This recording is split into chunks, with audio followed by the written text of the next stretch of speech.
Bonjour, je suis Sébastien Rivard, je suis travailleur social et militant communautaire depuis plusieurs années.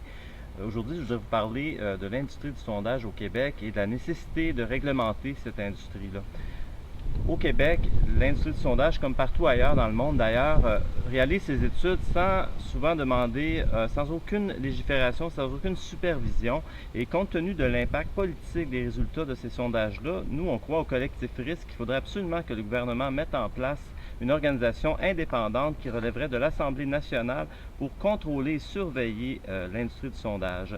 On pense que pour lancer un sondage, ça devrait prendre un permis, comme c'est l'est pour beaucoup d'autres types d'industries qui ont un impact sur le public, que ce soit en santé, dans le domaine de l'automobile par exemple. On pense que ça mériterait vraiment d'être surveillé et que chacun des projets de sondage puisse être approuvé par un conseil indépendant.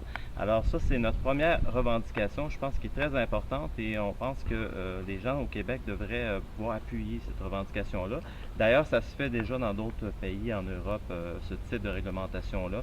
La deuxième chose importante qu'on tient aussi, ce serait l'interdiction des sondages dans les périodes électorales.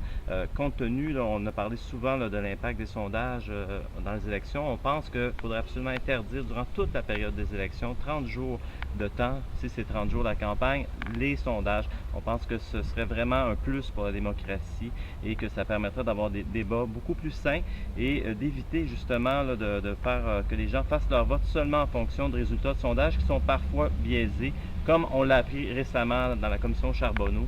On apprenait par exemple que le Parti libéral avait commandé une étude truquée pour favoriser un candidat aux Îles-de-la-Madeleine. Alors ça, pour nous, c'est totalement inacceptable dans une démocratie. Alors si vous êtes d'accord, si vous êtes aussi préoccupé que nous par ces questions, par la nécessité de mieux réglementer l'industrie du sondage au Québec, on vous invite à joindre le collectif Risque. Vous allez nous trouver sur Facebook et de vous joindre à notre mouvement. Merci.